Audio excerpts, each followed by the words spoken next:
Hey fam, what's up? This is Robert Anton, robertantonnyc. So you want to be a singer? Why you want to do that? Okay, so I'm sitting here, I gave myself the day off, right? The last 2 days is Saturday, Sunday, so I work for myself, I have my own business and I perform and all that. And this is kind of the slow season for my main source of income at the moment, which is singing for corporate events and weddings.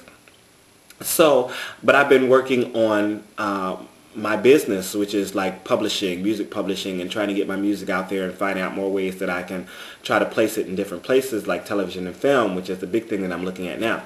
So anyway, I'm also doing this YouTube idol search competition, and I said I'm going to do some more blogs about it, how I got into it. It started out as a joke, and now I'm enjoying myself, and it's keeping me busy, and it's also giving me a bunch of ideas, which is always a great thing. Sometimes you just need to follow a lead and see what happens, and you get ideas from it and things come up. So at the moment we were just talking about, we're texting back and forth on the videos and stuff, and we're talking about how some people have a lot of family. They're getting a whole lot of votes because they have a lot of family that are willing to sit down and vote for them for an hour or two.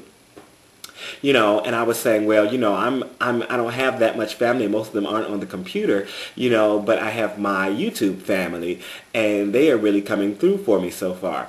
And I'm trying to get even more of them to come through for me. And so,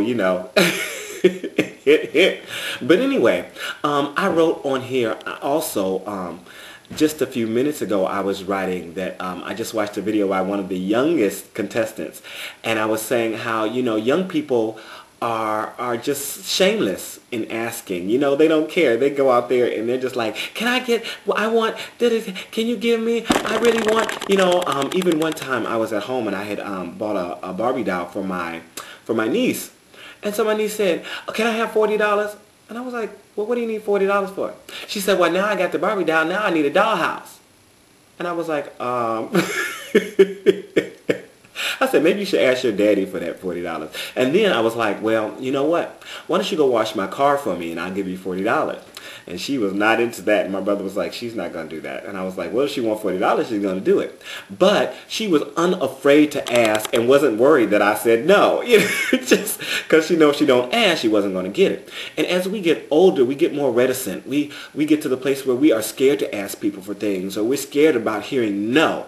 And as a performer, you cannot do that. You have to go out there and you have to look for what you want. You have to ask for what you want. Sometimes you have to beg for what you want and not worry about when somebody says no, because now and then somebody's no this moment could be a yes if you ask 5 or 10 times and they see that you have improved your talent, or that you are actually working at it, and that you are actually pursuing them. There's all these stories about, so many artists who have become huge who were turned down by record companies. They say the Beatles were turned down by every single record company in London twice before somebody signed them. This is one of the biggest groups ever. So they had to keep going back and going back and going back. So many artists have gone through this. And if you're an artist that's signed right now and you watch this, or you somebody who actually has a contract or something like that, tell your story. Because a lot of these people think that you can just go out there and bam, it's just going to happen. No, you got to bang down the walls sometimes, There's a good friend of mine, and she works often, but she doesn't work often enough for herself. But she's always out there auditioning. She's always out there doing her thing, and she's going back. She'll go to like the dance call for a show, and if she doesn't get kept from the dance call, she'll go to the singer call.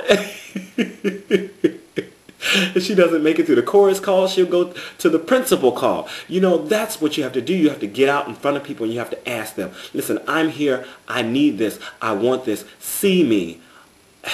And that's it. So I encourage you all to get over your reticence. Get over your fear. There's nothing to fear but fear yourself, they say. Get over your fear. And ask when you need something. Ask when you want to be in this position. Ask if you want to do this show. Put it out there. Because if you don't put it out there, then there's no way that anyone's going to know. But also, you'll be sitting there thinking, if I had done, if I had not done this as a young person, If I had not went ahead and moved to Chicago and moved to New York and started auditioning, I might never have done it. Now, as I look back, I've got so many memories of so many wonderful things that fell into my lap because I was not scared to ask.